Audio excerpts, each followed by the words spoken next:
Well, good morning, everybody. Hopefully, you can hear me okay. And I am starting a little bit late. Susie and I had a busy yesterday and a busy this morning. Puppies will do unexpected things. Any of you that have had puppies know exactly what I'm talking about. But we're excited to do an unboxing today. And some of the intro music, if you were able to hear it, might have given you a clue as to where this particular tote came from. So if you have any guesses, feel free to type them into the live chat, or if you're viewing this later, you can type it into the comments that you guessed where it might be. You guessed where it might be. And it looks like Paula's already nailed it. This machine is from Vancouver, British Columbia. So we've gotten two machines so far, and it's not because we couldn't have gotten more. I've had several people contacting me. As a matter of fact, just seconds before I went live, I had a call from a customer in Georgia saying, "You're in Kentucky, and I want to ship my machines to you," plural. So I've been turning a lot of people away because I need to catch up. But I know Susie and I are also scheduled next week to go out and see a customer in Middlesboro, Kentucky, and helping her to resolve an issue with her industrial Juki. So any of you that have wondered or you haven't been sure, yes, I work on contemporary machines, vintage machines, antique machines, and industrial machines. As a matter of fact, Susie and I had a chance to service a couple of industrials before leaving the Minneapolis-St. Paul area. So, at any rate, yes, we're going to be unboxing a machine today from Canada. And I'll say again, if Donald Trump, because I just got an email, I showed an email to Susie, Donald Trump inviting us to come to Iowa for one of his big bashes. If Donald Trump or one of his proteges is tuned in right now, Canada is not for sale. Canada is not the 51st state. No. Canada is Canada. And any of you that have been there know what a majestic sovereign nation it is. It's just gorgeous. Had a chance to go and look at the falls there. A lot of people have seen the Niagara Falls on the Buffalo, New York side. But a lot of folks have not had the privilege of crossing the border and going to see the falls from the Canadian side. If you've never done it, if you've never, ever done it, put it on your bucket list. It's well worth the trip. You can go to Buffalo, New York. You can either park your car somewhere over there and cross over as a foot passenger, or you can drive over the Rainbow Bridge, and you can go over there and check out the falls and all the other beauty of this wonderful, wonderful country of Canada. Yeah, beautiful place. Beautiful, beautiful place. All right, a couple of announcements before I forget. Couple of announcements. Number one, I want to acknowledge Candido and Rachel. Candido and Rachel are a very important part of our family. I think I'm in the shot. Candido and Rachel are a very important part of our family. And they have a very, very important milestone or event coming up this Monday. So if you already are part of the leadership team and you've got their phone number, then make sure you reach out to them either this weekend or on Monday. They're having their 56th wedding anniversary, 5-6 wedding anniversary. So that's a big deal, 56 years. Also, this Tuesday, if you've got Susie's phone number, or if you want it, if you're part of the leadership team, I'll give it to you privately. You'll want to reach out to Susie because this Tuesday, she has a milestone. She's turning 27 again. for her birthday. So Susie doesn't care about age. It's just a number. But if you want to reach out to Susie, or if you want to wish her a happy birthday now, or if you're watching this later and you want to type it into the comments, then type in a happy birthday to Susie and a happy anniversary to Candido and Rachel from New York on their 56th wedding anniversary. Big deal. Big deal. All right. So if you missed it because you arrived a little bit late to class, that's okay. I'm going to ring the bell to officially start us. And I'm going to play it just one more time. And I'll probably get dinged for it, but that's okay. I'll probably get dinged for it. But again, you know now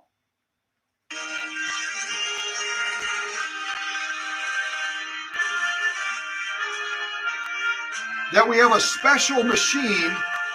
Not that the last machine we unboxed, the 401A, was very special as well, from Louisiana.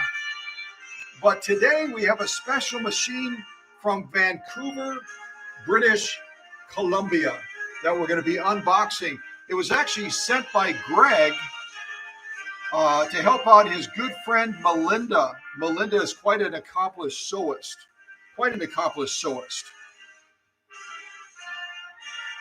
Oh, there's Greg right there. Hey, Greg.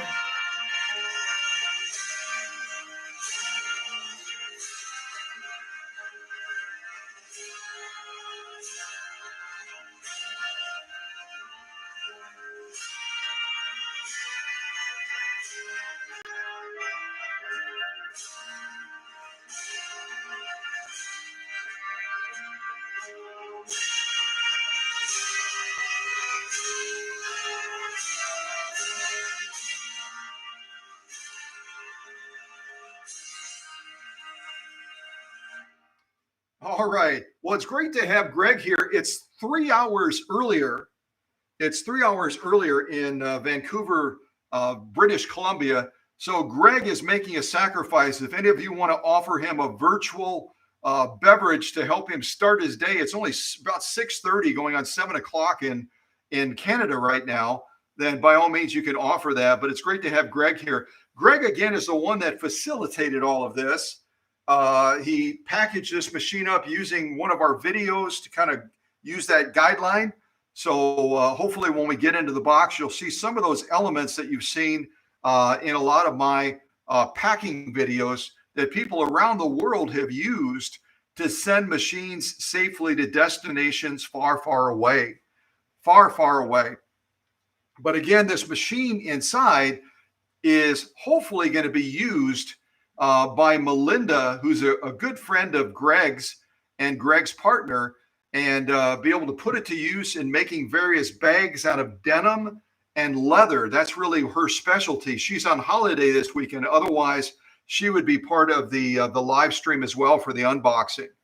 So, and a little bit. Oh, I got to make one other announcement I forgot to make. I got a note from Stephen at Guggenheim. A lot of you know about the Guggenheim scissors. They come in really cool packages like this. And Stephen wanted me to let all of you know that they've got a special sale going this weekend. The special sale is 40% off of their super scissors. And then you get a free pair of one of 5 scissors as well. And so check out Guggenheim this weekend. They've got a really cool sale going. Stephen wants you to know about it, asked if we would help pass it along, which we're happy to do. Susie is in communication with him regularly as well, and he wants her to produce a video showing her using all of the Guggenheim scissors she has. So while we get together in the mornings early sometimes, and sometimes our audience is large, sometimes it's small, people know about us and they want us to be able to share information that's important to them. So Stephen again at Guggenheim wants you to know, please, please, please check out their sale this weekend. And, you know, I'm going to be throwing out some guesses this morning. I don't want Greg to share any particulars, about what machine he shipped. So Greg, top secret, please do not share what machine is in this tote from Canada, because I'm going to be giving a variety of different clues. And if someone nails the model, it's kind of an elusive model, I'm going to offer to send them a brand new pair of these tailoring shears by Guggenheim. So take good notes, pay attention. Greg's not going to give any clues. We're going to keep it top secret. But if you get it right before I reveal the machine, you're going to be receiving a brand new pair of Guggenheim professional tailoring scissors, or shears, I should say. Yeah.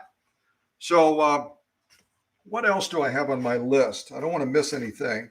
So again, if you joined us a little bit late, remember, if you've got Candido and Rachel's cell phone information, contact information out in Buffalo, New York, or actually, excuse me, not in Buffalo, New York. I was stuck in Buffalo because of the beautiful Rainbow Bridge that you can cross over and look at the Canadian Falls. Candido and Rachel are from an area not too far from West Point Military Academy.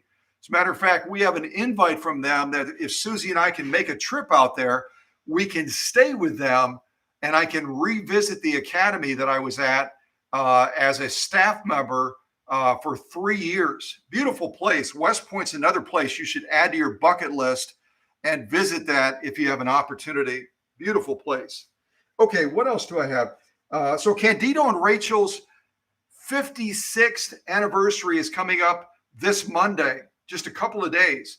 So reach out to Candido and Rachel if you're part of the leadership team and you want to get Candido's cell phone so you can send them a happy anniversary on their 56th wedding anniversary this Monday, the 30th.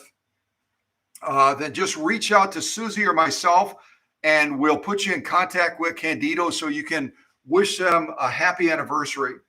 And also on Tuesday, July 1st, if you want to reach out to Susie or if you want to wish her a happy birthday now, she's turning 27. Our own Susie Geller is turning 27 again this Tuesday, July 1st.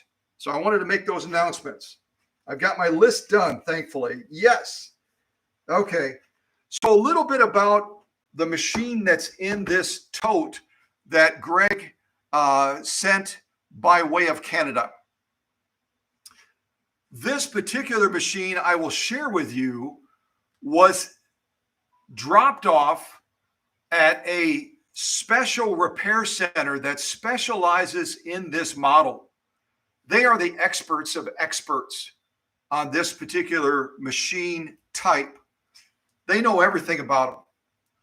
But after that machine was with them for 5 weeks, based on what Greg shared with me, they walked away from the machine, shaking their head saying, "We cannot fix this machine. We cannot figure it out. We don't know what's going on with it. We don't know how to repair it."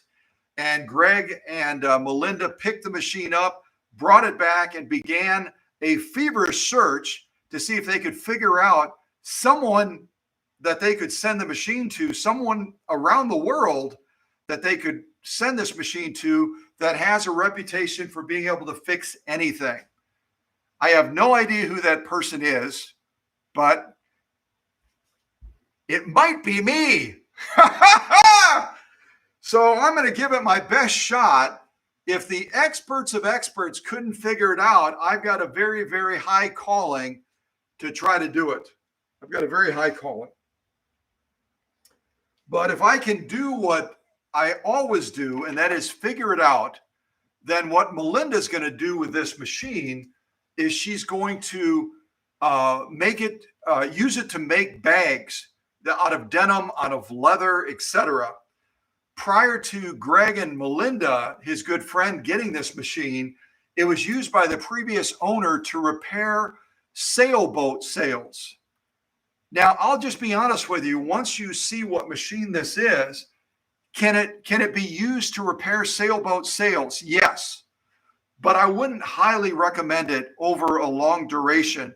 Maybe a 1 or 2 time thing. But this machine is really more of the medium grade type machine that is designed for doing heavy sewing. It can pull it off, and if it's maintained properly. But there are some other brothers and sisters within the family of this machine class that would be better suited for doing sailboat sail repair. It's a very heavy type repair. And again, I'm not trying to take any wind out of the sails for anyone watching this, including Greg or Melinda, but this machine that Greg and Melinda sent from Canada is better suited for more decorative, ornamental type sewing. A lot of the type of sewing that Melinda does, apparently she's a very gifted artist, Greg said, and she does a lot of embroidery type sewing and decorative ornamental sewing. Perfect machine for that. Perfect machine. So when I begin to go through this machine, I'm going to be looking for signs of wear or damage, knowing that it was used to sew a very high level, heavy grade type sewing with sailboat sails, etc. All right. Let's see here. I'm going to take a sip of tea real quick. Hopefully some of you got Greg a beverage of his choice virtually, considering it's so early in Vancouver, British Columbia right now. And kudos to Paula Noel from West Palm Beach, Florida, and right away nailing it when I played the national anthem. And then I also played the previous song that the Canadians used as a national anthem. Does anyone recognize that song, and can they name it?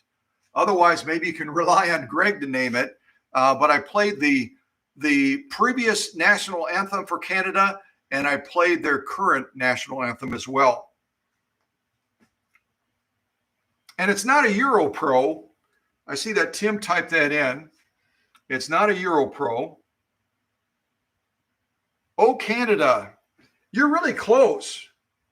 The first song that I played, if I can open it up on my phone,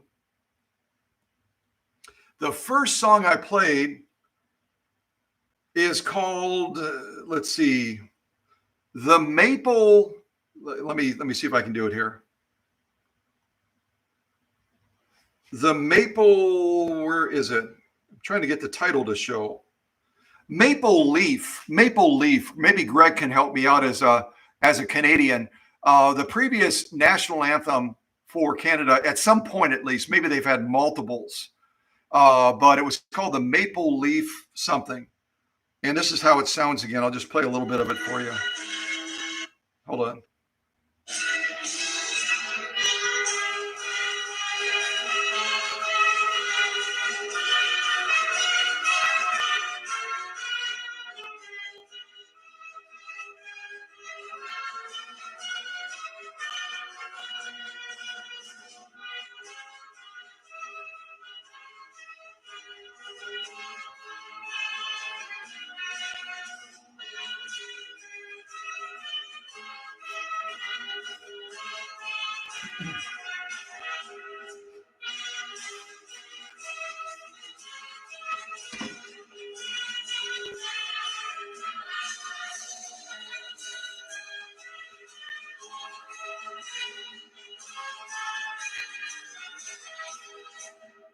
Okay, so based on what I found online again, and not everything online is 100% accurate, but that supposedly was originally, at some point, the national anthem for Canada. And then they went to the one that I played second, the one that most of us recognize, and Paula Noel recognized it straight away. So let me do this. Let me put on my steampunk hat, and we're going to get to unboxing this special machine. But you know what? I need to give you more clues first, don't I? I need to give you some more clues about the company that made this machine. And I'm not going to give it away to you real easy. I'm going to make you work a little bit. Okay, so this particular company that made this machine, see if I can find some really elusive clues to make it more difficult. Okay, here's one of them. So 10 years after this company was founded, they had only made 1,000 machines. Only 1,000 machines after being in business for 10 years. So they weren't real productive, but then eventually they opened another production facility. I'll give you the date. Why don't I give you the date to make it a little bit easier? They opened another production facility around 1902, and all of a sudden their rates just shot off the charts. They were producing machines left and right and really, really going hard and heavy at it. And this particular machine manufacturer reached a major milestone. We just talked about major milestones. Candido and Rachel's 56th wedding anniversary coming up this Monday. Susie celebrating her 27th birthday again this Tuesday, July 1st. And this company had a major milestone around 1910 when they reached a milestone of having made 1 million sewing machines. 1 million sewing machines. Yeah. All right. Also, they celebrated their 50th anniversary. They didn't even have as many anniversaries as Candido and Rachel, with celebrating their 56th wedding anniversary on Monday. This company celebrated their 50th anniversary, and because of that milestone, there was a special commemorative postage stamp that was produced. A special postage stamp that was produced to mark that 50th anniversary. Here's a major clue, a major clue. They produced their first rotary hook sewing machine in 1922. They produced their first rotary hook sewing machine in 1922. Let's see what else I've got for you. They produced their first portable sewing machine with a free arm, a portable sewing machine with a free arm in 1951. And finally, in 1962, right about in the window of when this machine would have been made, early 1960s. In 1962, this manufacturer had its 100th anniversary, and it was marked by the production of a gold sewing machine. I don't know if it was solid gold, but it was definitely gold. And it was on display in dealerships around the world. So there are some really, really good clues, I'm going to look at the chat and just see if anyone nailed it. Looks like Paula guessed Bernina, and it was not Bernina. Bernina is not the one that I was trying to describe to you. See if I can find some of my notes on Bernina since it came up. If I can find some notes on Bernina, since Paula had mentioned that it might be a Bernina, which it isn't. See if I can find my Bernina notes real quick and give you some. Yeah, here they are. I've got this hodgepodge of notes right as I want to remember things and share things with you. I'll write down things on my notes. So Bernina, wonderful company, a Swiss company, was founded in 1893. And they're known for their hem stitch machine, which came online in 1893. And Bernina's name was finalized. They didn't have a name. Isn't that silly? They started the company in 1893, and it wasn't really until 1932. It wasn't until 1932 that they got their name. They finally got their name in 1932, and it was inspired by some of the Swiss mountains, some of the Swiss mountain ranges, apparently. Yeah. So anyway, great guess. It looks like Tim is guessing Janome, and it wasn't Janome either. It's not a Janome in here. Janome, as most of you know, is a Japanese brand. Does anyone remember what Janome means? Janome is a wonderful sewing machine. I've worked on industrial Janomes. I've worked on household Janomes. Does anyone remember what the meaning of Janome is? How did they come up with Janome? Yeah, Eye of the Snake. And apparently some of the original founders of Janome, they were sitting in a room together trying to come up with a name for the company. And they looked at a bobbin, like all of us do. They looked at a bobbin and they looked at the center of the bobbin. Matter of fact, I might be able to. Let me grab a bobbin real quick. Hold on. I don't have any bobbins within reach. This is ridiculous. I probably do. I just can't find them in this new workshop. At any rate, they looked at a bobbin. And if you hold a bobbin, like a class 66 bobbin up, it looks like an eye. And that's how they came up with the name of the company for Janome. At any rate, so it's not a Ricker either, or a Ricard, depending on how you pronounce it. Potato. It's not a Ricard or a Ricker either. But that's a great guess. That's a great guess. So it's not a Ricard or a Ricker. It's not a Bernina. It's not a Europro. So let me give you those clues one more time. Bear with me for a second. And when I'm giving you these clues, I've got them up on my laptop, so I won't be able to see your chat. So I'll go back to the chat after I'm giving the clues again. Let me give the clues one more time. And if someone would write these clues down and type them into the chat, please. Okay. So some of the clues again. Let me see if I can do this. So this company is in business for 10 years, a decade.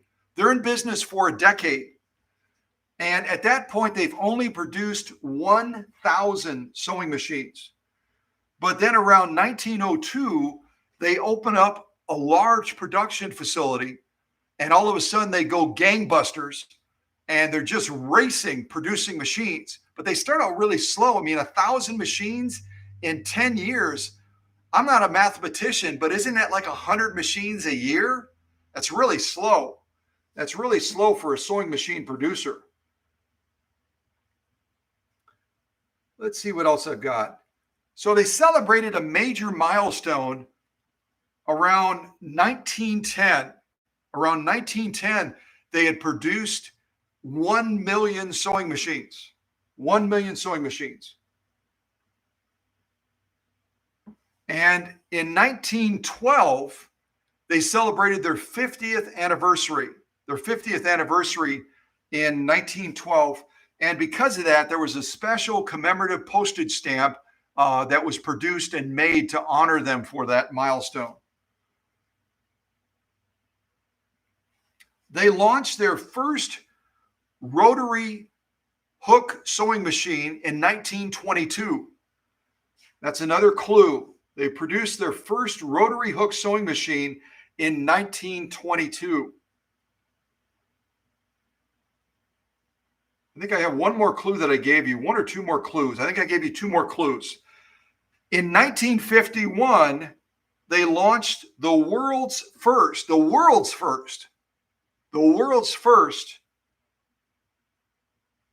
portable sewing machine with a free arm.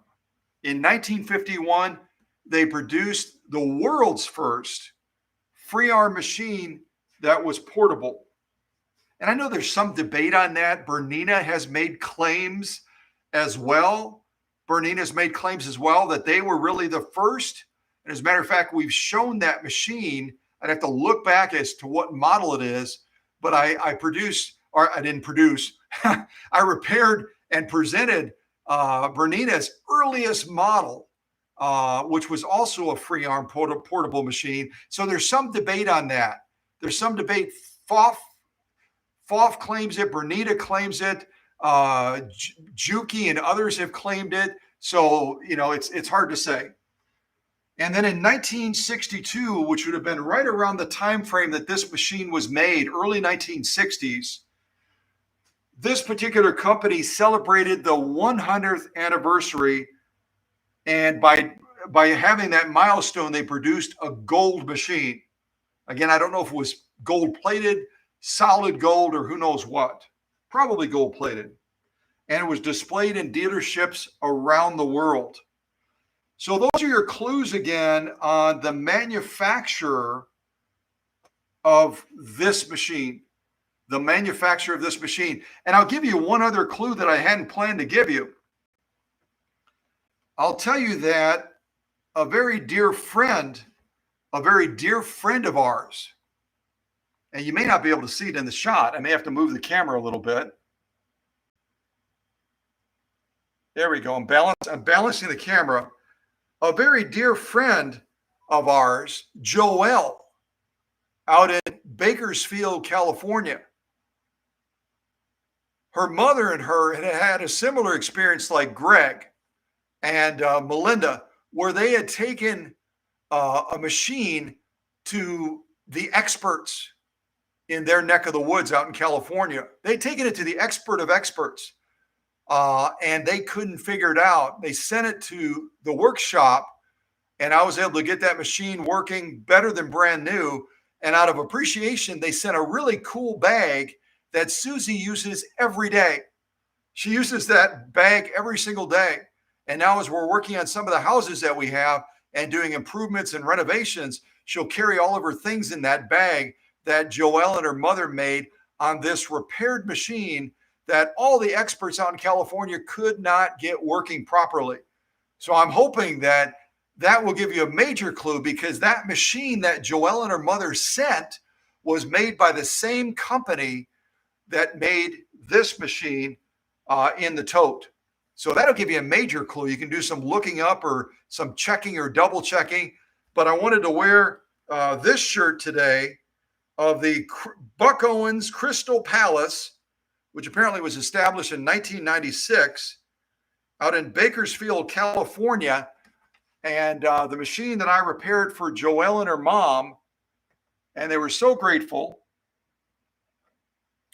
is the same company that produced this machine. And I'm seeing that some people typed, it looks like Tim was the first one to get it. He just misspelled it. Tim misspelled it, so I don't know if I'll give him credit for that.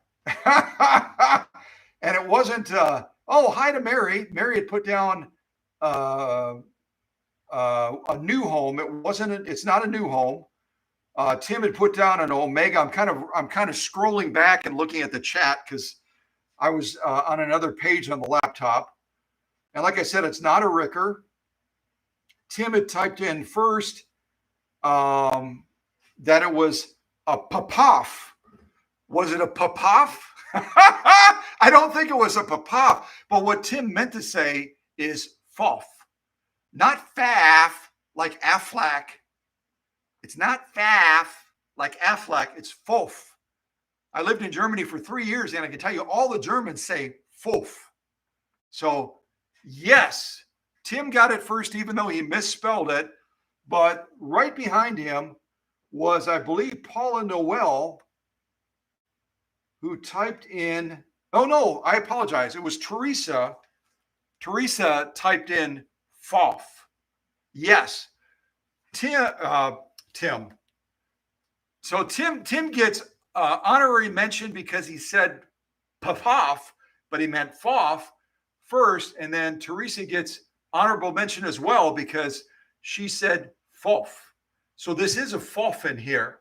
A Fof. And I'm going to give you one other major clue, but I'm going to hold it back for a little bit until we get into the unboxing. I'm going to give you a major clue as to what model Fof this is that Greg and Melinda sent from Canada after, again, if you joined us a little bit late, Greg and Melinda took this to the experts in Vancouver. Apparently, they have a Fof service center there. These folks at the Fof service center They know everything, and then more about the FOF sewing machines. They had it for 5 or 6 weeks. Greg told me they couldn't figure it out. They couldn't figure it out. But again, let me give them a little grace because I love the people in Canada. I love Canadians. And these are very smart people, no doubt, at the FOF Service Center in Vancouver, British Columbia. But they are used to working on the newer machines. They're not used to the vintage machines that would have come from the 1960s. So that gives you a real good clue. If you know that this machine is from the 1960s, then you might be able to whittle it down as to what model this might be. But I'm going to give you a major clue before I confirm or deny any guesses from this point forward. I'm going to give you a major clue. Well, I'll give you part of the major clue now. I'll give you part of the major clue now, okay? No, I can't give it to you. I can't give it to you. I can't, because you're so doggone smart. You're the smartest students in the internet when it comes in the world when it comes to vintage sewing machines. You're the smartest of the smart when it comes to vintage sewing machines. Even though you're still students, you're also fellow teachers. So if I give you that little bit of the clue, like a little sliver of it, you're going to jump all over it. You're going to nail it right away. So I'm going to hold it back. I'm going to hold it back. It's tough to hold it back, but I'm going to hold it back. So what I'm going to do real quick is I think we have some folks in the live chat. I want to acknowledge everybody. And like I said, our audiences sometimes are hundreds. Sometimes they're smaller depending on what's going on. This is kind of a holiday weekend, at least in the United States, leading up to the 4th of July, our Independence Day. So our audience is a little bit more modest today, but that's okay. All the people that matter are here, and all the people that matter will watch this later. So it's all good. But let me go through real quick and say some hellos, and then we'll move on with the unboxing finally. And I have to give an apology to Greg. I told him that unboxings usually take about 45 minutes. And I see that the timer already says that we've been running 39 minutes. So I apologize, Greg. I have the gift of gab. I did visit Ireland. I did kiss the Blarney Stone. And so there you have it. So this will be a little bit longer than 45 minutes. All right, let's say some good mornings real quick. Paula Noel, our very dear friend and one of our just coveted leaders. She's been with us from the very beginning, was the first in the classroom today. She was in the first in the classroom. So I want to acknowledge Paula Noel and then acknowledge Susie Geller, my beautiful wife. She was second. And then it looks like we had Teresa pop in. And we had Tim pop in, our dear friends from Wisconsin. And Teresa and Tim have a little bit of a one-up on most of you, actually on all of you. Teresa and Tim came out to visit us in Kentucky, and there are some videos documenting that where we went to Chain Rock. I've got this little thing for my light pole right here, and I think I'm going to give it to Tinkerbell to hold on to so I can get it out of my face. Tink's going to hold on to it. Thank you, Tinkerbell. They had a wonderful visit with us out in Kentucky. We went to the Chain Rock. You can see that video where we visited the Chain Rock, and it's just a beautiful, picturesque place, along with some of the other mountain ranges as well. We traveled around in the car and met people, and it was just a lot of fun. But they also came to our secret location up in the mountains. And they came to the secret location, and the rumor has it they might be coming in the fall of this year to stay with us at the secret location in the mountains. We already have a guest room that Susie has set up with. It's just got a total crazy cow country theme. And that'll be where Tim and Teresa stay if they can make the trip out again with Rutger. And if you don't know what a Rutger is, you've got to watch those videos of their visit to Kentucky, and then you'll know what a Rutger is, okay? A Rutger is a very special friend of ours, And he also, I'll give you a major clue. He also, for the first time in Kentucky, in Middlesboro, Kentucky, had a pup cup. Is that what they're called? A pup cup? I think he had a pup cup. Yeah, he had a pup cup. All right. So again, a special good morning to our dear friends Teresa and Tim, and a good morning also to Greg Little, who was instrumental on behalf of his really, really close and dear friend Melinda. Greg was instrumental in getting this machine from Canada all the way to the workshop, and he packed this himself using some of our packing videos. So we'll be able to see how Greg did, give him some praise and some feedback on what a wonderful job he did. Because we saw recently with that 401A that was shipped from Louisiana and was packed by UPS, they did a horrible job. UPS, you did a horrible job in packing Beth's 401A shipped from Louisiana. Now, I don't think it's not nearly as far from Louisiana to our location here in Kentucky. But if someone wants to Google it, how far did this tote that Greg packed on behalf of his friend Melinda, how far did it travel from British Columbia, from Vancouver, British Columbia? I hope I'm saying that right. Vancouver, British Columbia to Kentucky. And if you want to use a benchmark, you can put Middlesboro, Kentucky. That's not where we're at. And that's not where Greg shipped it, because our shipping location is secret. It's secret. A couple of you leaders know where it is, but you're sworn to secrecy. And Greg is sworn to secrecy.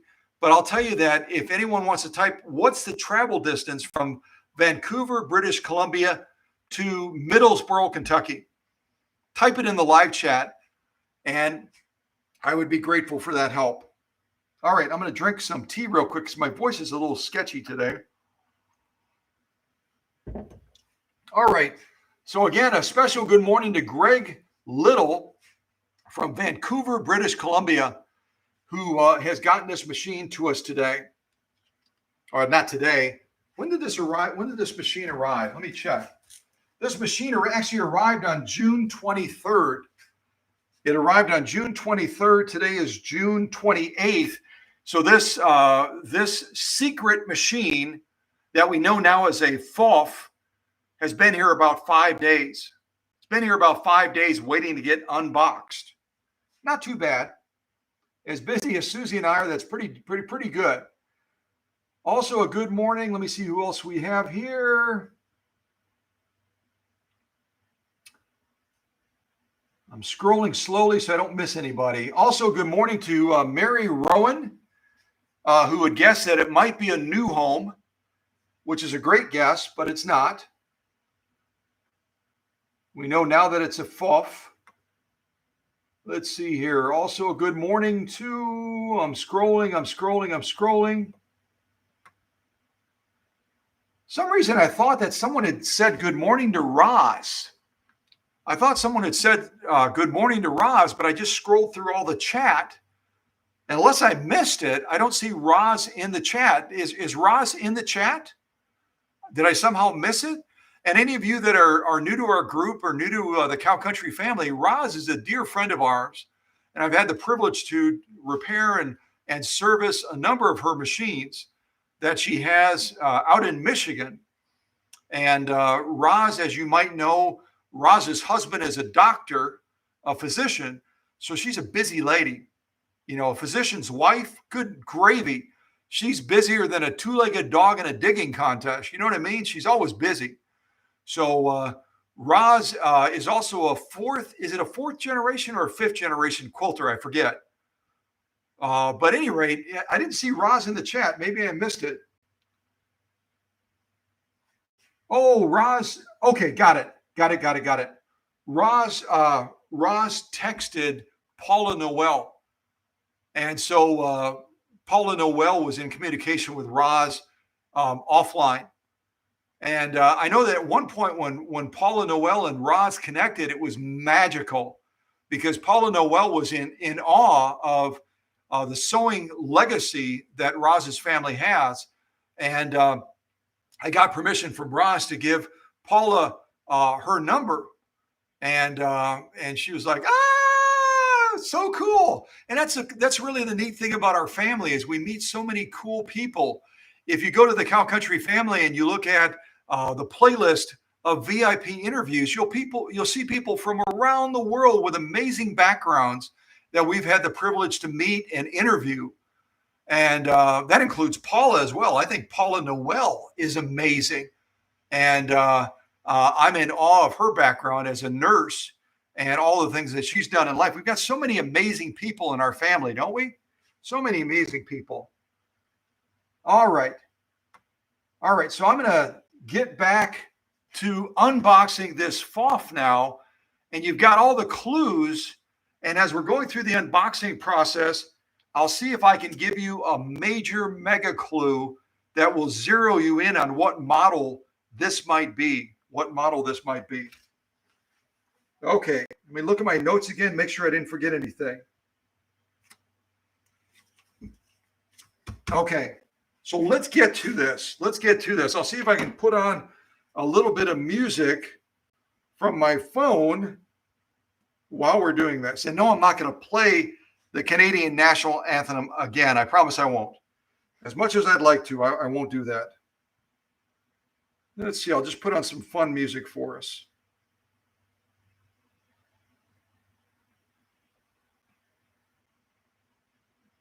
I'll put on some royal type music. Because I think you may have seen me kind of goofing around, and at the intro of this, I had our friend go by to give you a preview clue of where this machine might have been shipped from, right? Where did it come from? And some of you recognize that this is a Canadian what? What do you call this fella? What's his job? But he's one of our friends in the workshop. We've got a lot of friends in the workshop, but he's one of them. And I'll oftentimes bring him out when we have a machine that has Canadian roots. Singer has a lot of roots that are Canadian, as most of you know. They produced a lot of machines like the 185J, the 185K, those green minty machines that you see on this channel regularly, but not for quite a while. Yeah, he's a Canadian Mountie. He's part of their royal side of things, isn't he? Because the founding of Canada and their entire governmental structure just has a royal edge to it. Didn't they just recently got a new leader, didn't they? They recently got a new leader. The other leader left. They got a new leader now. He's recently met with President Trump. And apparently, while they were meeting, I don't know if anyone can confirm this, but the previous leader of Canada was a little bit more, I won't say timid, maybe that's not a fair assessment, but he wasn't quite as outgoing as this new guy that's in leadership now in Canada. And apparently in this meeting between President Trump and this new leader, President Trump tried to kind of take charge of things. And this was being done in Canada. And this new leader basically said, I think we're done with this press conference. He stopped the press conference and shut things down to send a message to the president of the United States. You're not in charge here. And by the way, we're not the 51st state, okay? We're Canada. We have a proud living legacy. And so at any rate, any of you can check that, but I have it from reliable sources that this new guy leading Canada, he's a crackerjack. He's a go-getter, and he's not going to take any pushiness from any leader that's visiting his country. And I wanted to say that because Canada is just so cool, isn't it? Has anyone else been to Canada? What was your experience being to Canada? If anyone has anything you want to type in the live chat, go ahead and do that. Okay. Oh, wow. We've got a friend from Mobile, Alabama. I've got a trivia question for all of you. Have we ever received a machine from Alabama, or have we ever shipped a repaired machine back to Alabama? The answer is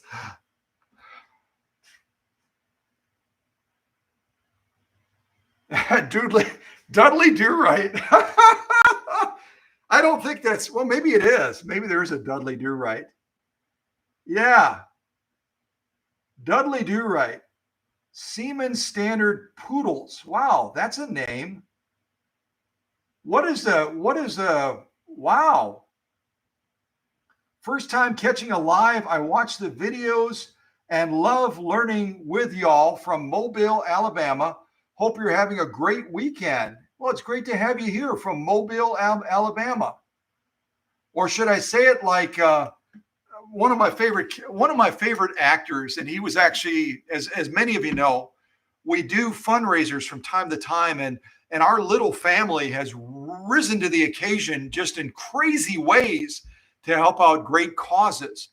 And we were involved with, during the pandemic, helping a history museum down in Indiana, or I should say up in Indiana now. It used to be down in Indiana when Susie and I were up in the north. Now it's up in Indiana. So we were involved in helping out a history museum that was really struggling. Most of you know, during the pandemic, we lost permanently almost 30% of our museums. They closed because no one could visit them with the pandemic. Well, these folks down in South Bend, Indiana, I happened to learn about them, and I reached out and said, I'd like to see if we could be of help. They were a little bit skeptical because we're just little people, right? We're just a little group of cow country vintage sewing machine lovers. But in about 10 days, because our family is serious about doing good, it's very serious about doing good for the right cause, we raised almost $11,000 that blew them away in South Bend, Indiana.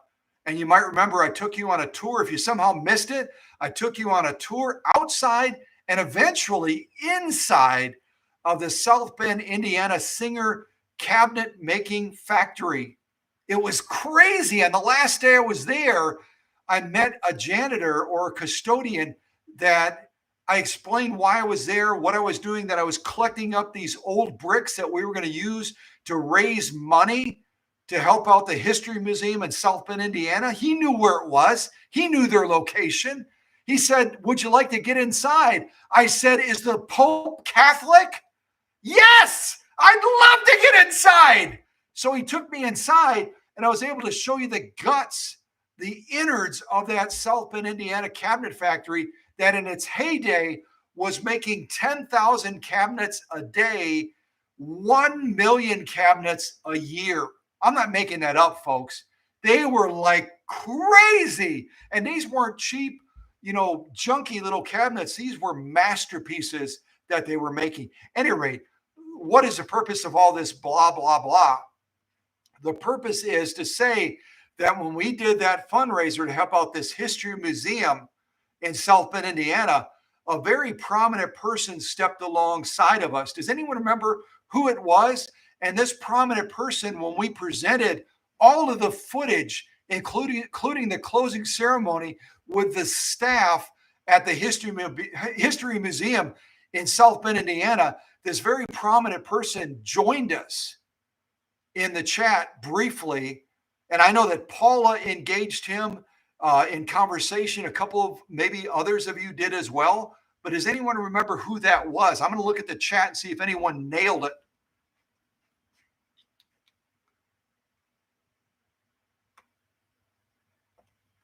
Tom Hanks. Yes, Paula remembers. Paula was just totally stoked.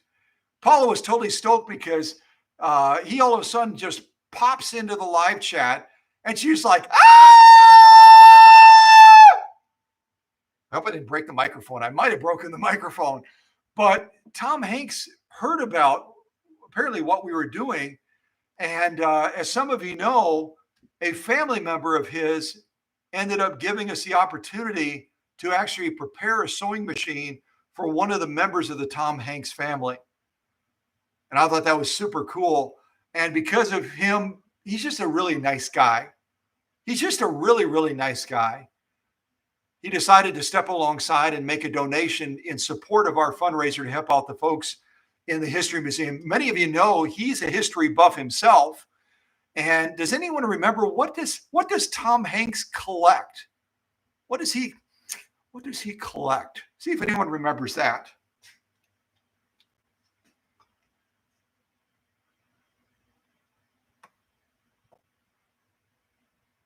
Yeah, typewriters.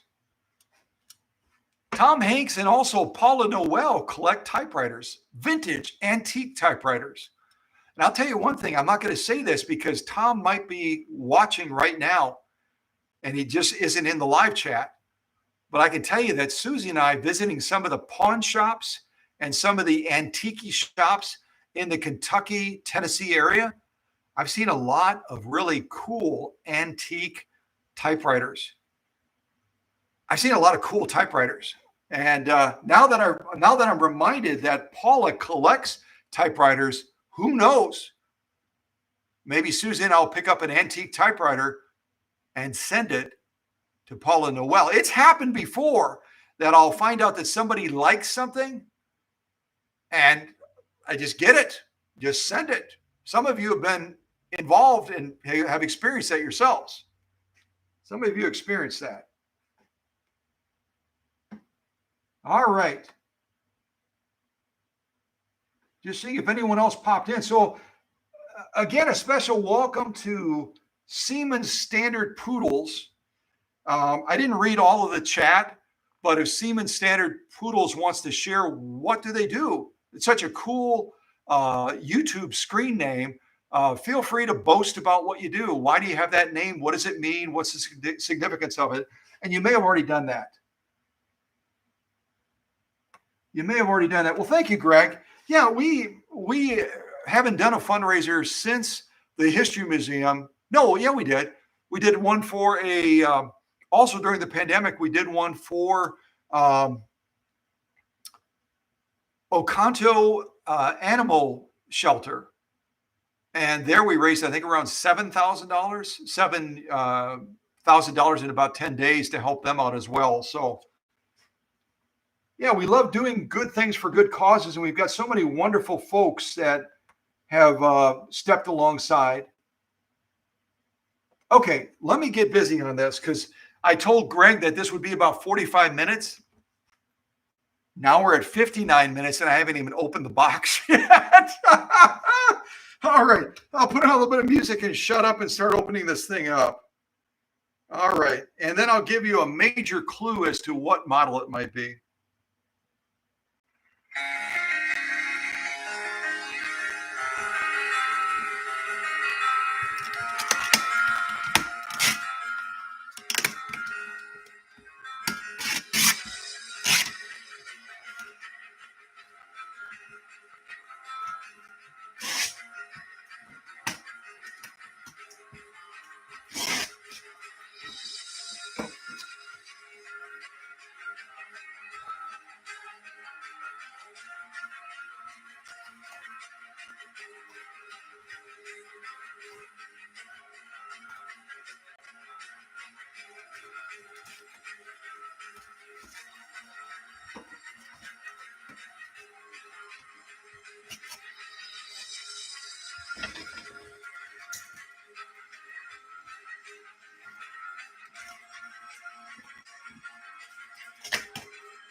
Greg had described to me how, let me pause this real quick. Greg had described to me how he packed this and that he had watched some of our videos on our packing procedures. And I'll tell you one thing, I think you're going to be like, why doesn't Greg travel to the UPS place down in Louisiana where they just shipped that 401A that we just unboxed last week and teach them how to pack because they don't have a clue. you're going to be, I think, really impressed. We've got a real thick layer of padding right here on top that is in addition to all the other packing that Greg did. So let's get into this and see what we can find.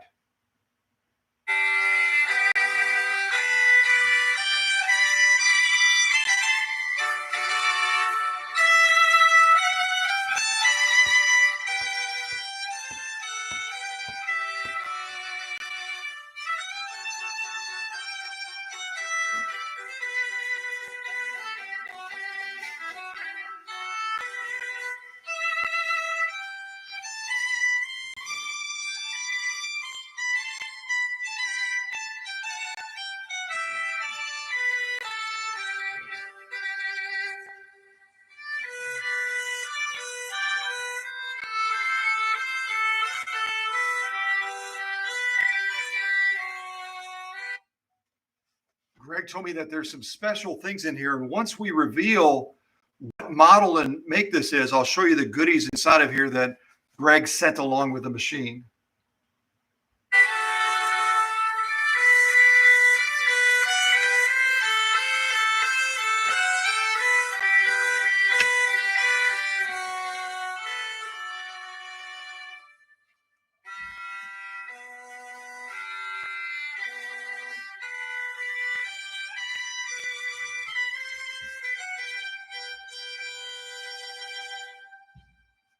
Very nice extra supplemental packing around the machine.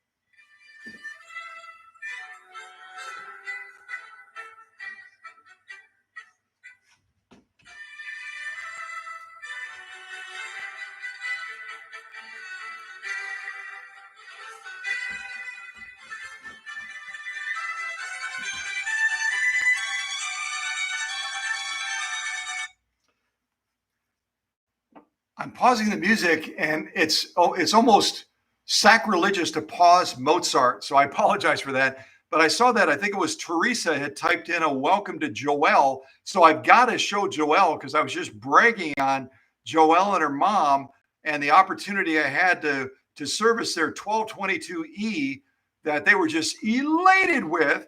And Susie uses that beautiful bag that Joelle made on that machine as a thank you, and also sent this really cool shirt that I happen to be wearing today as well to honor Buck Owens. Let's see if I can get in the shot here. The Crystal Palace that was established in 1996 in Bakersfield, California. Trying to tilt the camera down far enough to capture it. There it is. I feel like a model. Ooh, look at me, look at me. Beautiful shirt. And I talked about not having worn it the other day, and then I put it on today. So perfect timing that Joelle is here. And a special hello to Joelle and to her mom as well. And hope you're continuing to enjoy sewing on that incredible FOF 1222E. All right, more Mozart. Sorry about that, Mozart.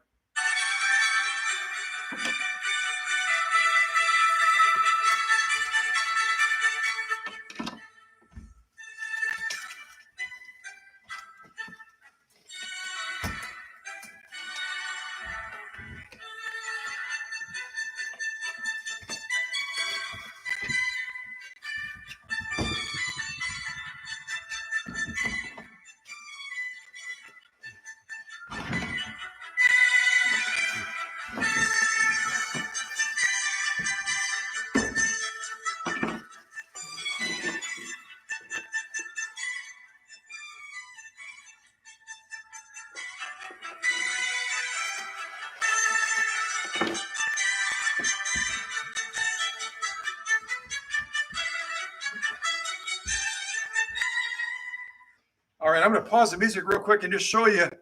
There's also one of those thick pads in the bottom as well. it's probably an inch plus thick in the bottom of the tote. So definitely a bell ringing packing job by Greg so far.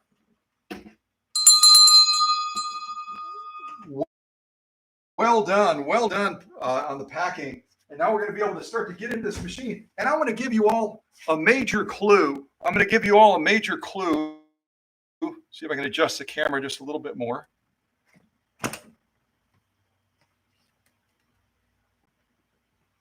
Okay, that's pretty good.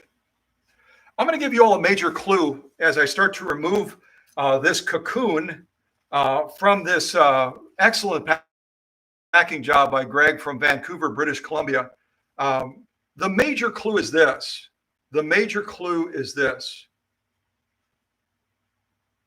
The last time I presented a machine like this, now listen very carefully. The last time I presented a machine like this, same make, same model, exactly the same make and same model.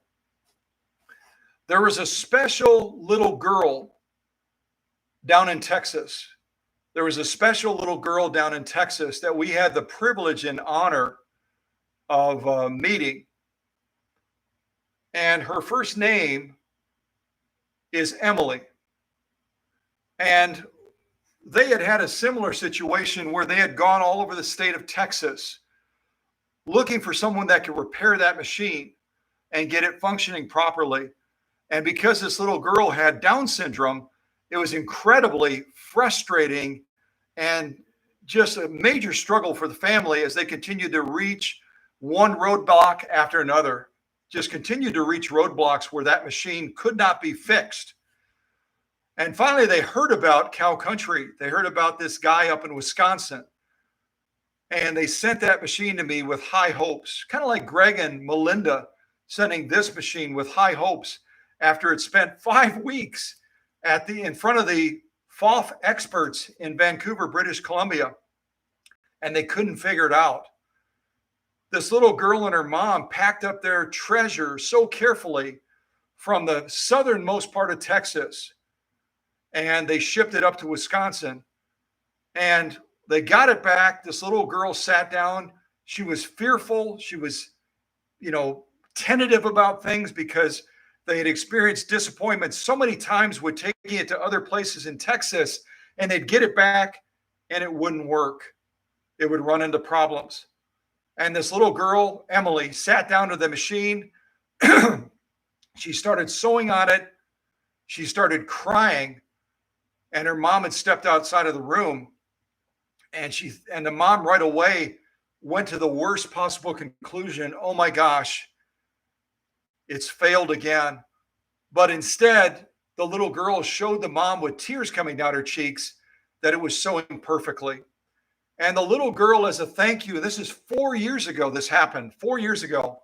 The little girl, as a thank you, sent me this special elephant that she made on that machine that no one else could fix except for the wizard. Isn't that beautiful? She was only, you'd have to go back to the video. There's a video of me presenting that machine on this channel 4 years ago. You'd have to go back to that video to remind me how old she was. I want to say she was 9 years old. So she's probably 13 now. Maybe I'm wrong. One of you go back to that video when you have time and let us know at the next live stream or the next premiere how old Emily is now.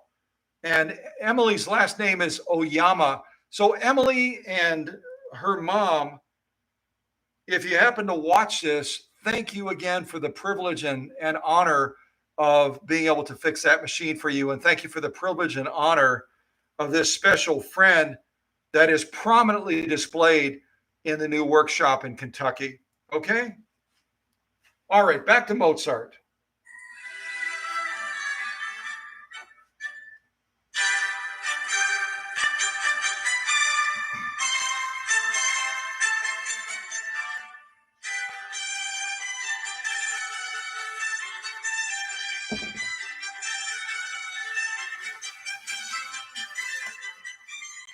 This looks beautiful, Greg. This looks beautiful.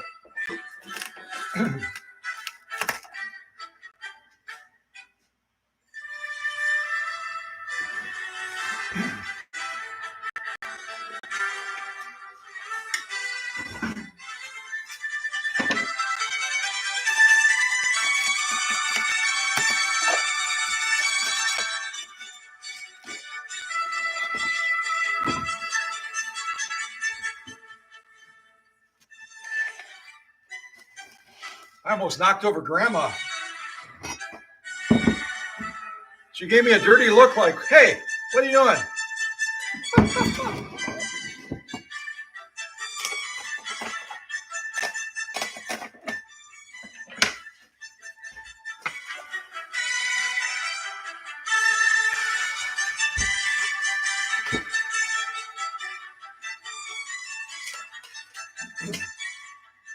This was, I should show this as well. This was on the bottom as additional padding.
Oh, we're getting our first glimpse.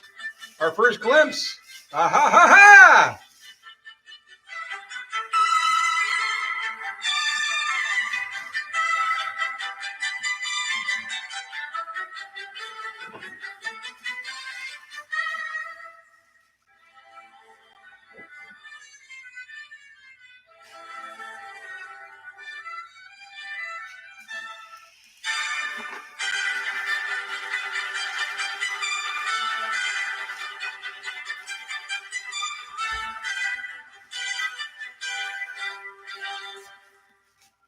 I had to do that right at the end of the song, you know, a little dramatics. It's the way I'm wired. So, did anyone guess it? Did anyone guess what machine it was? I gave you some great clues mentioning Emily Oyama. If you go to the Cow Country channel and you search videos with the name Emily, you might be able to figure out what machine this is before I take it all the way down. Again, you've got the opportunity. If you type in the answer before I reveal it officially, you've got an opportunity to win a pair of these 9-inch, I think they're 9-inch, aren't they, Susie? 9-inch Guggenheim professional tailoring shears. So it's worth the extra effort. If you want to go to the Cow Country channel right now, open up another window on your laptop or on your smartphone or on your iPad or whatever it is, and search Emily Oyama on the Cow Country channel, and you'll be able to figure out what model was it that they could not fix in Texas at any of the locations. And I was able to fix it for Emily, and then she sent, excuse me, she sent this very special elephant. And that's not all they sent either. They sent a bunch of specialty things that were indigenous to that part of southern Texas. I think they were from the Del Rio, Texas area, which is like right on the border of Mexico. And they had sent a bunch of different specialty sauces and all kinds of goodies that are exclusive to that area. Exclusive to that area. All right. Well, no one has guessed it. I'm getting ready to go down to the final layer. So I'm going to scroll up and just make sure that I'm not wrong. But with that last clue that I gave, I mean, guessing what model this is based on that last clue about Emily Oyama and that it was 4 years ago, guessing the model should be. That was easy. That was easy. It should be easy, you guys. Come on. Have that extra cappuccino. And you're going to be able to nail it. You're going to be able to nail it.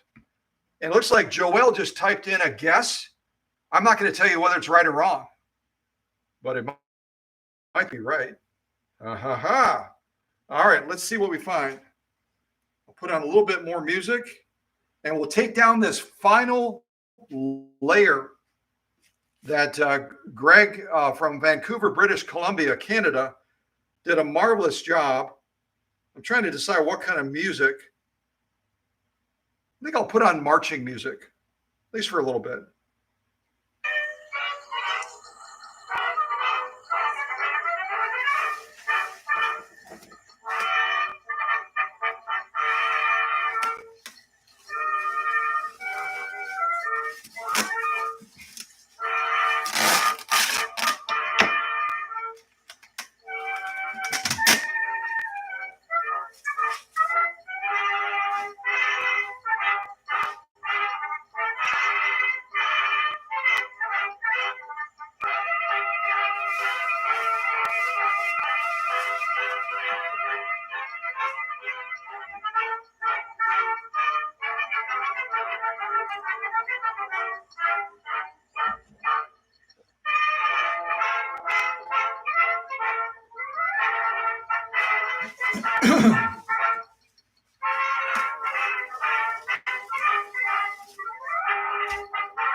That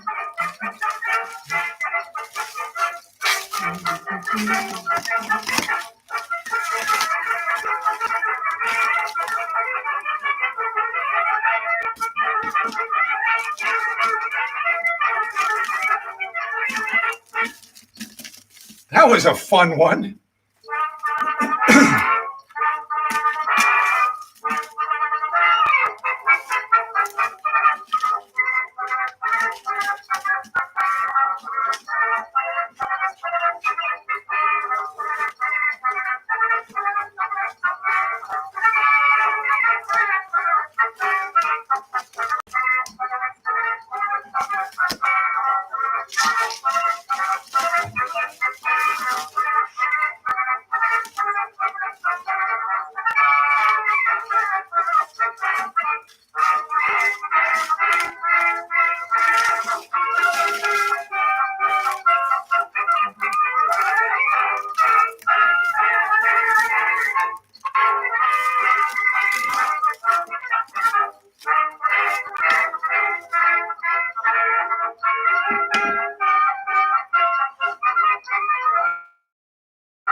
Well, the machine is revealed.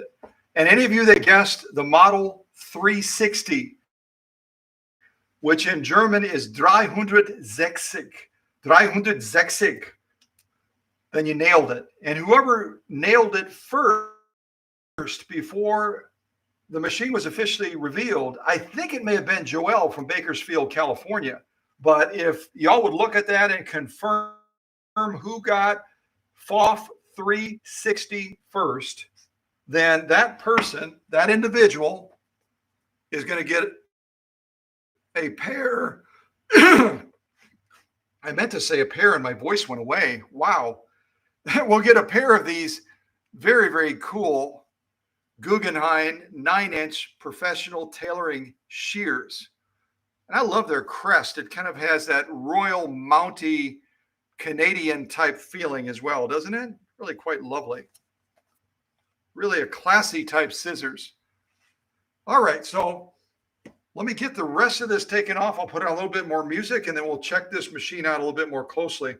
But Greg's careful packing and using the resources that I pointed him to on the Cow Country website really paid off. Did anyone type in the live chat? I don't remember if they typed in the live chat or not. What is the distance between Vancouver, British Columbia, and Middlesboro, Kentucky? Because Middlesboro is pretty close, relatively close to where Susie and I are at our secret location. So if someone could do that real quick, I didn't see it in the live chat. I may have missed it. I might have missed it.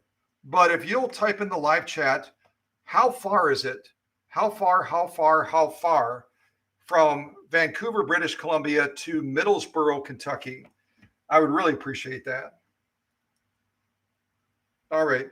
And I better drink some more tea. My voice is really goofy today, isn't it? Let's see. All of you know I love Ireland too. Put on a little bit of Irish music for us real quick. And if you want to get up and dance, it's okay. This is dancing music.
All right, I got to pause the music.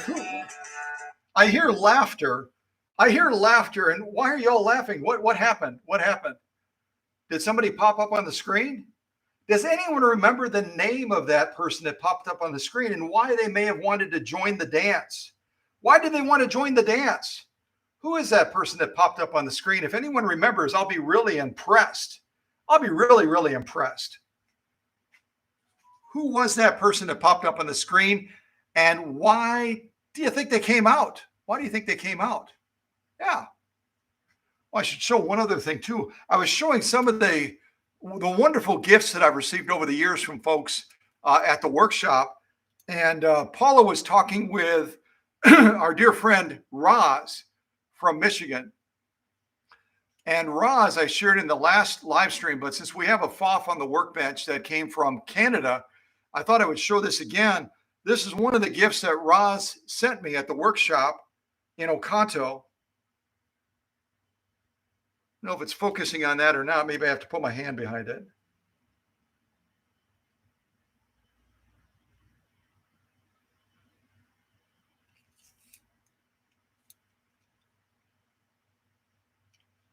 At any rate, this is a special car that simulates the type of vehicle that FOF would have used back in the day as they were traveling around promoting their machines, repairing their machines, etc. That Roz got me, along with this super cool Singer car as well. And she saw it on another YouTube channel and contacted that YouTuber that was involved with vintage machines and said, I want that. What do you want for it? I don't know what she paid for them, but I'm very grateful that she was so thoughtful in doing that so I could add those to our really cool things in the workshop. Okay. Did anyone get it? No one got it. That was Herr Obermeister. Herr Obermeister represents for Cow Country. He represents the German sewing machines, all the German sewing machines. So that's why he got really excited about coming out to dance with Greg and Melinda's super cool FOF sewing machine. Okay, blah, blah, blah. A little bit more music as I finalize the unboxing.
Well, this is a spectacular. Let me just pause this for a second. Spectacular packing job by Greg.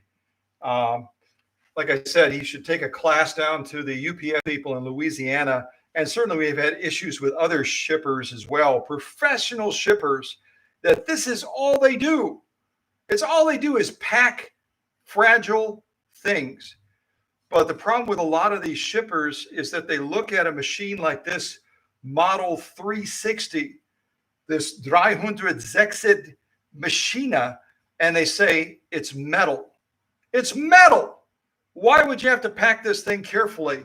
It's made out of metal. What can happen to metal? Well, as Greg found as he was doing research on, what can happen to a machine when it's being shipped, etc., it's crazy the damage that's occurred. You've seen some of the machines that came to the workshop where they were packed poorly, and the one that just arrived in pieces, literally, and others that have sustained other types of damage. So considering that this machine traveled about 2,474 miles from what Siemens Standard Poodles wrote. Thank you for doing that, by the way. And if someone else wrote it earlier and I missed it, thank you for doing that as well. But over 2,400 miles, that's a lot of bumps and bangs and drops and everything else that can happen to a sewing machine. And if it isn't protected to the level that you saw Greg protect this treasure, it's going to get damaged.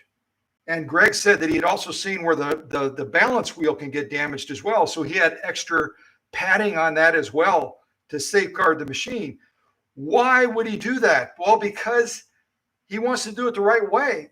It's a lot easier to do it the right way than to do it the wrong way and pick up all the pieces afterwards. I've had customers where I literally reached out to them and I said, the estimated repair that I quoted you has now doubled. It's now tripled because the machine was damaged in transit. So doing it the right way is always the best way. And Greg has demonstrated that beautifully through this packing job. Well, let's do this. I'm just curious to fire this machine up a little bit and to let you hear it run. This is before any workshop magic. So we can kind of hear how it's running right now. You might have seen me take out the bobbin case. You also saw me hand turning the balance wheel.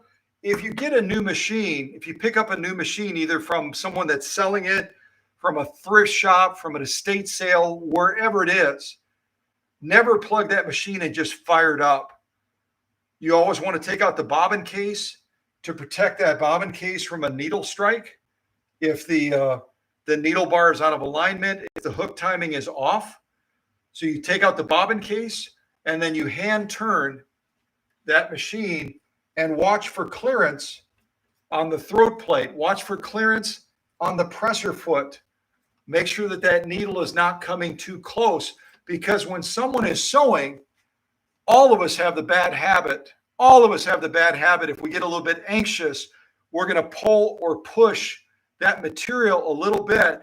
And if that needle bar alignment is just a millimeter, even less than that, a thousandths, 2,000ths of an inch off, and you sew with it initially and it sews okay, and then you get into some thicker materials where it's causing that needle to flux out of the alignment a little bit, you're going to be breaking needles, you're going to be scarring the throat plate on the machine, and you're going to be potentially damaging the bobbin case or the hook itself.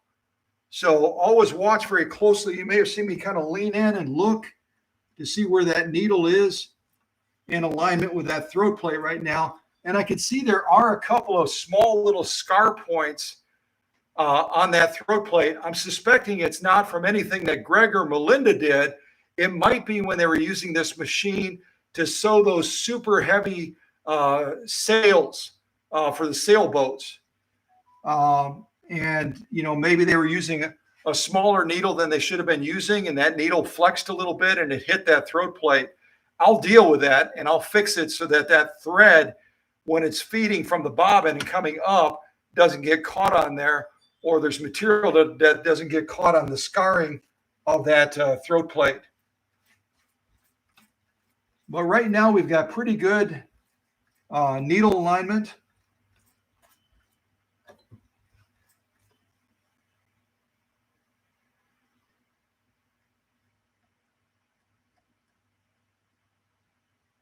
I'm checking for hook timing right now. It looks like it's just a little bit off.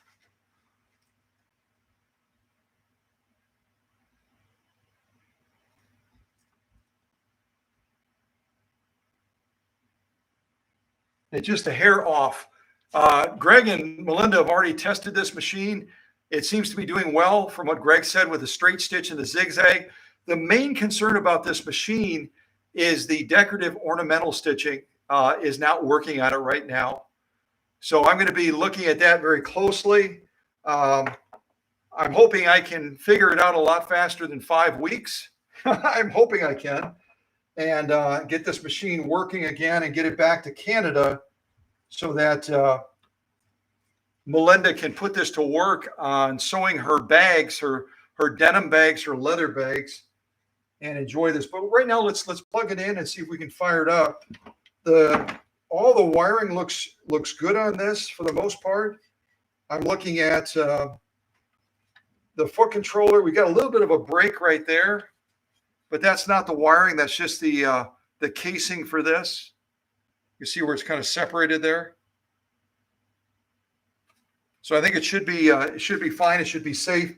You know, we've gotten some machines in where you simply don't want to plug that puppy in because it's just dangerous. All right, let's see if we can get this plugged in over here. I love that made in Germany on the back, and it's got that royal crest. I'll turn the machine around. Remind me to turn the machine around before we wrap up here so you can look at that. All right, I got the power cord in. We've got this beautiful, I call it a bus style. We got this bus style foot controller.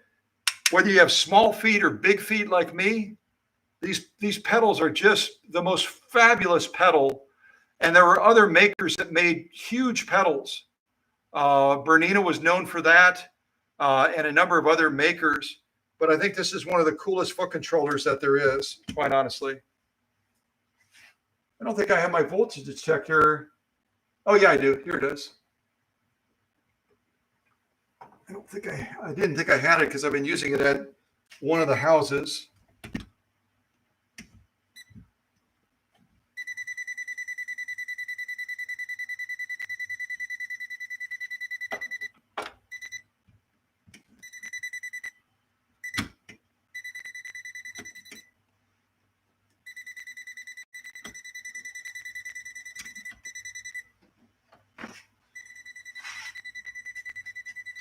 So I got a little bit of I'm curious about this cord because I got a little bit of I got a good response up here.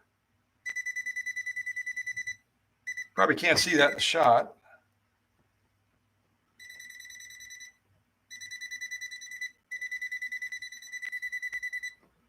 But I didn't get a good response down here. I'm not getting a good response from there. There it is right there.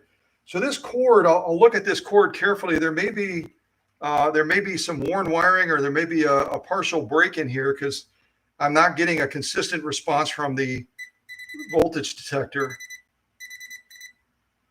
Nothing there. There. Now it's moving when I move the cord. Nothing there.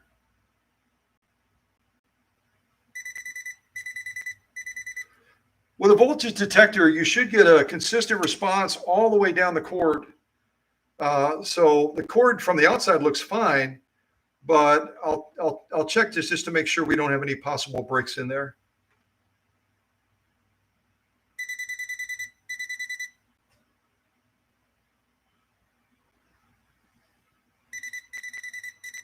See how it kind of hesitates?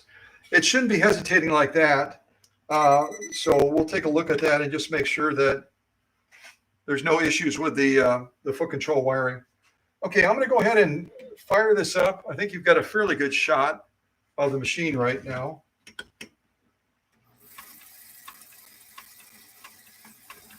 Try to get a little bit closer with the camera. I hope I don't disconnect us. So you want to get a little bit closer to the camera so you can see the masterful engineering of these FOF machines. Always, I think, amazes all of us. I think it does anyway.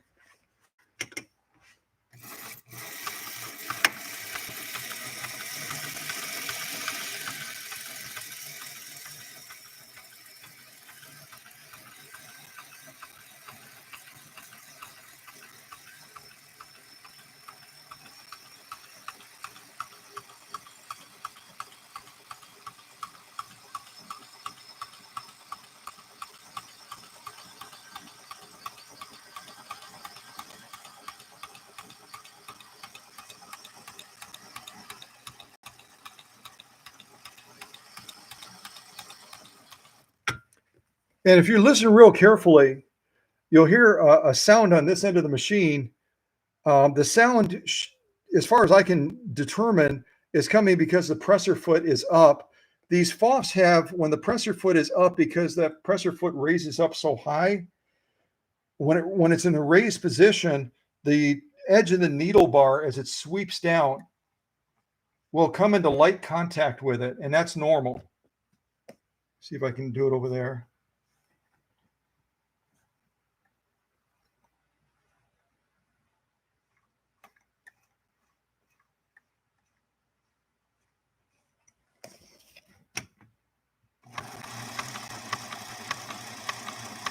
A little bit of sound coming from the feed dogs as well.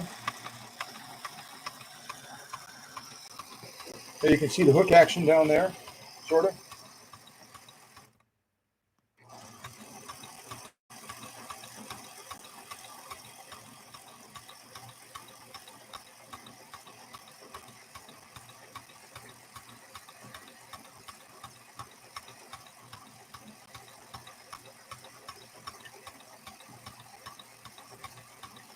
See that presser foot wiggle a little bit? That's because that needle bar, as it sweeps down, because that presser foot is in the up position right now, it's making just light contact with it.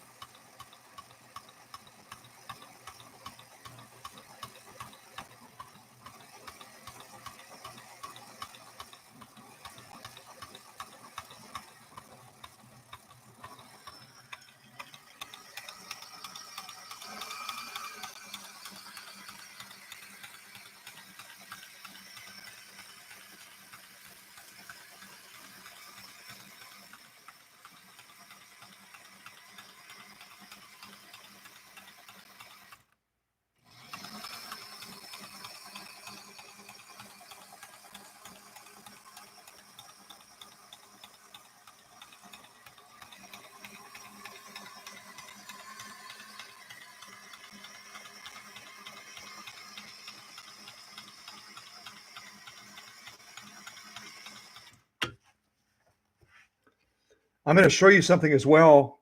I love giving you tips that are helpful. So if you have a FOF sewing machine similar to this, 1950s, 1960s, they do a brilliant job of labeling the oil points with red. You might be able to see that right there. My lighting is not really, really good here, but see if I can get out of the way of that. You see some red right there. That's one of the oiling points. There's another oiling point right there. Oiling point underneath this control right here. My point is they try to label these just like right here at the top of the needle bar, another oiling point. They put that red on there so that you don't miss it.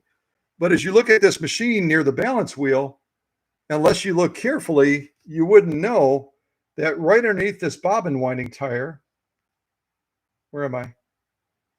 Right underneath this bobbin winding tire, there's probably one of the most critical oiling points on the entire machine, hidden right next to the cleated dry belt and underneath that bobbin winding tire. You just catch a glimpse of that red right there. It's a critical oiling point right there. I'm going to take off this extra paper. I think it's messing up my lighting. Hold on a second. I'll kind of fold it up. Actually, I'll just cut it off.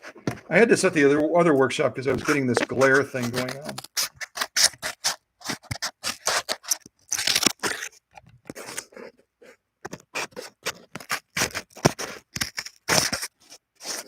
Maybe that'll help a little bit. It's cutting some of the light out that I need right now. Let me see if that helps a little bit.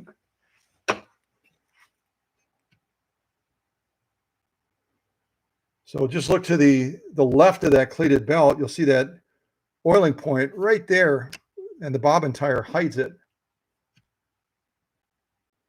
And that's gonna lubricate the main shaft as it's coming off the balance wheel. One of the most critical lubrication points, and one of the points that needs the oil the most. So if you have a FOF machine similar to this, it might be a 260, a 360, a 332, whatever it is. They're going to have a similar oiling point that's hidden by that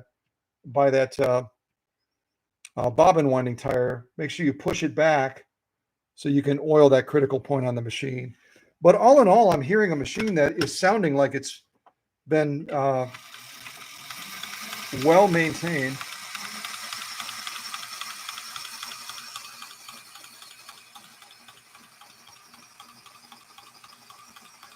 That's our cam stack right there, if you're wondering what that is.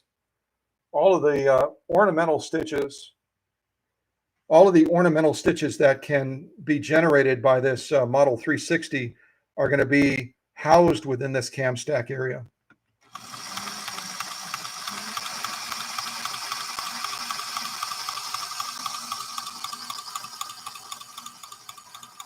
You can see on there, see the oiling points on the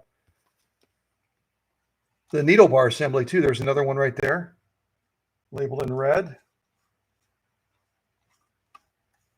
Several right there.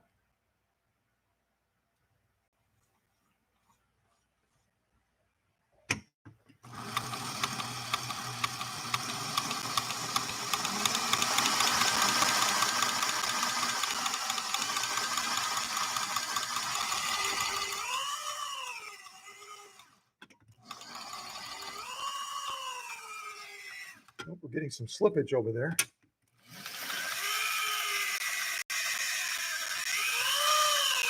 You hear that belt slipping?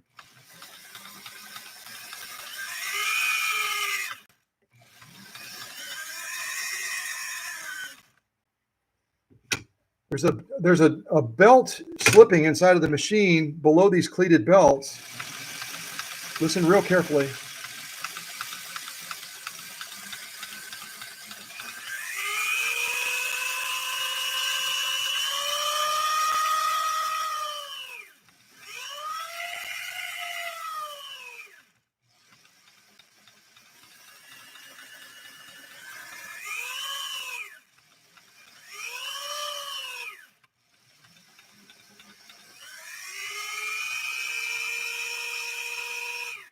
Can all of you hear that on I know the microphone is a distance away from the machine, but can you hear that squealing, slipping sound? I'm hoping you can.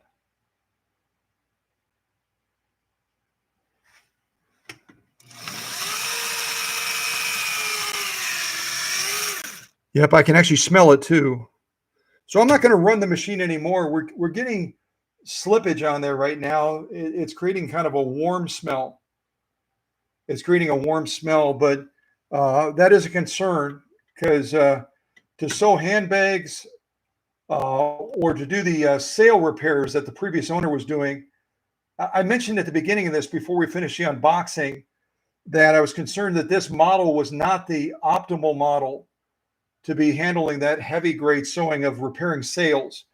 I would be more inclined to use a 130, 130-6, possibly a 260, because they're going to have, instead of a single cleated drive belt right here, where is it? This is a nice wide cleated belt drive, but they're going to have a dual cleated belt drive to make sure that it has, positive traction and it's not stressing the motor. This one may have been damaged by doing those sails. See, at low speed, no problem. Low speed is no problem. But as soon as I accelerate a little bit higher,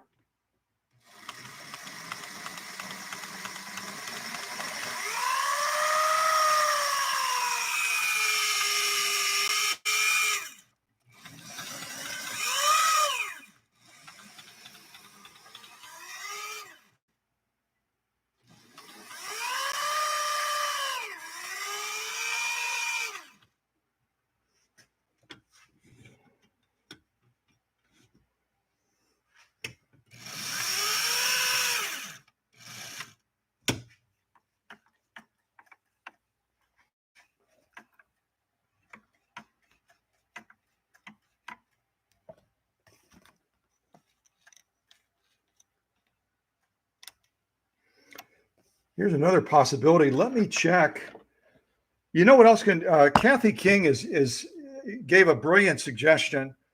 Kathy King had said, "What about the cleated belt?" Another thing that can happen with the clutch system on a machine like this is that if the clutch over here is dirty and it's not locking in properly. In other words, it's not locking that balance wheel fully. It can cause that drive off the main shaft when you increase the speed to slip. It'll start to slip. So I didn't plan to do this, but I'm going to see if I can do a real quick, let me rotate this machine around towards the camera. See if we can do a real quick look-see at the clutch on this. You just got to get a screwdriver and take this this stop action off.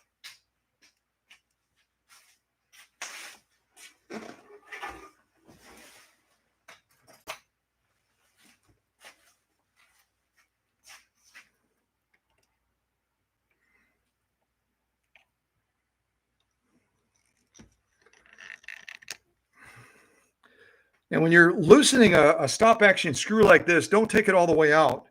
You just have to unscrew it enough that it will clear, and then you can rotate this off. That way you don't lose the screw.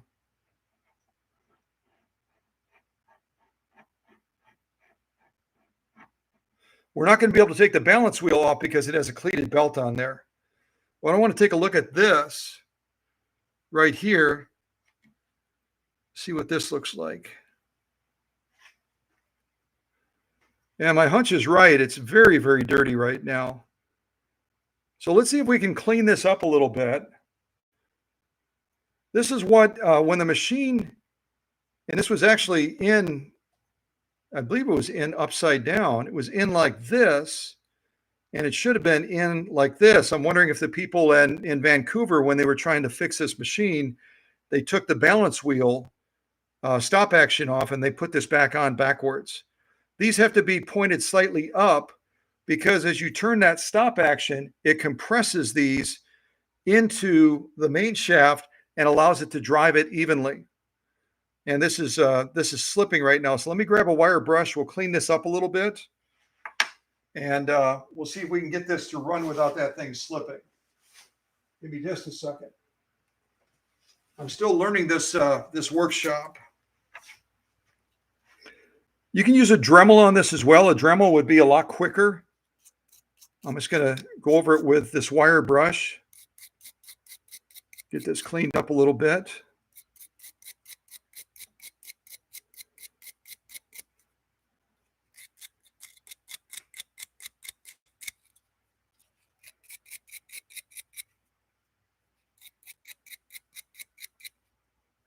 And you don't want to put any, people sometimes make the mistake of trying to put oil on these. You don't want to put oil on these. You want to keep them as clean as possible. We'll also do just a quick swab in here as well. When I service this machine, it'll be a lot more thorough than what you're seeing right now in kind of an impromptu fashion.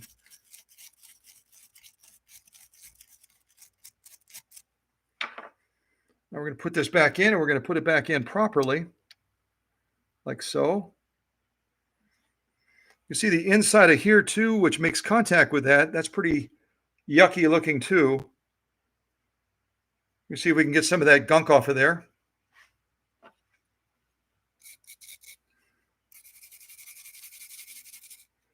See that? We just hit that a little bit right there. Look at how much cleaner that is right now. And why does it have to be clean? Well, it has to be clean because this is going to be turning in proximity to that, and you don't want it creating drag on there, do you? You don't want any drag on there.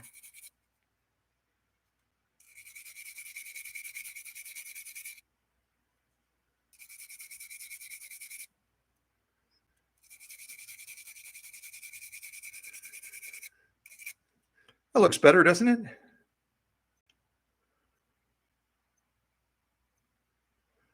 Let's put this back in. We'll see if we can resolve that slippage issue.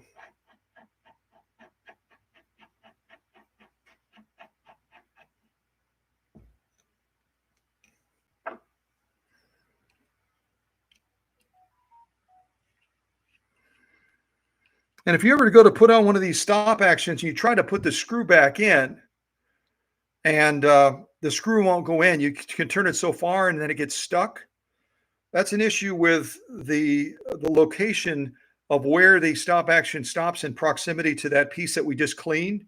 All you have to do is take off your stop action, rotate it about 60 degrees, and then screw it back in that way, and you should be good to go. All right, let's give this a try again, see if we resolve that issue.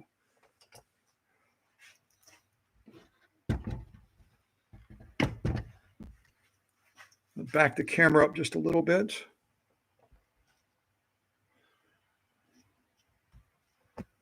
Hopefully I don't tip the camera over. All right, we're going to start out nice and slow.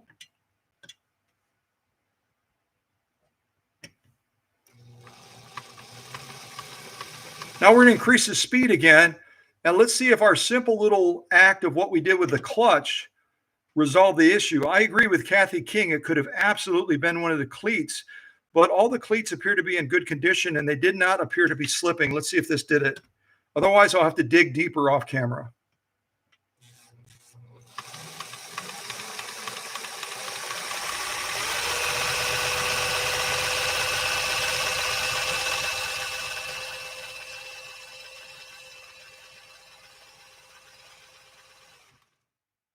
And that's called workshop magic. Ha ha! So the slippage, the squealing issue was a combination of two things. It was a combination of the cleanliness of the clutch retainer and the stop action. The fact that someone, and I don't want to point blame at the FOF people, but it may have been them, they reinstalled that clutch retainer in upside down. And it wasn't allowing the stop action to screw in properly. So we've screwed it in properly now. Listen closely again. That slipping, that awful slipping and squealing sound.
Well, now we begin a journey. And I'm hoping this journey will turn out the same way it did for Emily Oyama from Del Rio, Texas, with that Model 360 4 years ago, that no one in Texas could fix it. And she sent it to the workshop back in Oconto, Wisconsin. And I was able to get that machine just perfect. And as far as I know, haven't heard anything otherwise. They're still enjoying that machine today. So what a blessing. What a blessing it is to have certain gifts and talents. All of us have them. All of us have special gifts and talents that no one else has, that God has given you. And it's just a matter of putting them into use, making them useful and purposeful. So whatever your gifts and talents are, if it's not doing what I just did, it's in other areas that are equally as important. And all of you are starting to really dip your toe in the pond in servicing your own machines. I know that Paula is doing that. I know that Candido is doing that. Susie does that. All of you that are in the audience right now and others that will watch this later have been inspired by myself and others that do what I do or do similar to what I do in making a huge difference in getting, really to roll your sleeves up and get into those machines and start doing great things. But I want to thank Greg again and Melinda for the opportunity of having this great Model 360, this 360 Machina in the workshop so we can get it right and eventually present it to you, reborn, renewed, revitalized, all that sort of thing. And I'm going to wrap this live stream up now. I'll leave it running for a bit so you can say your goodbyes. Again, remember to reach out to Candido and Rachel. 56 years of marriage. What a milestone. Susie, 27 years old. If any of you have birthdays coming up, please let us know so we can celebrate those birthdays with you, those anniversaries, those milestones, whatever they are. Okay? God bless you.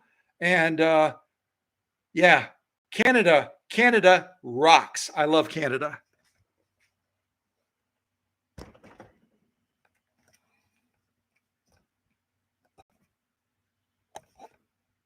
I love Canada more than this camera. Come on, camera.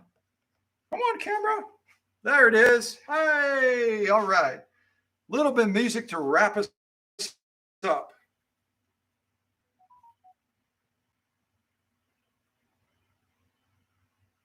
What kind of, how about some dance music? Oh, yeah, dance music is definitely the way we're going to go. Time to dance.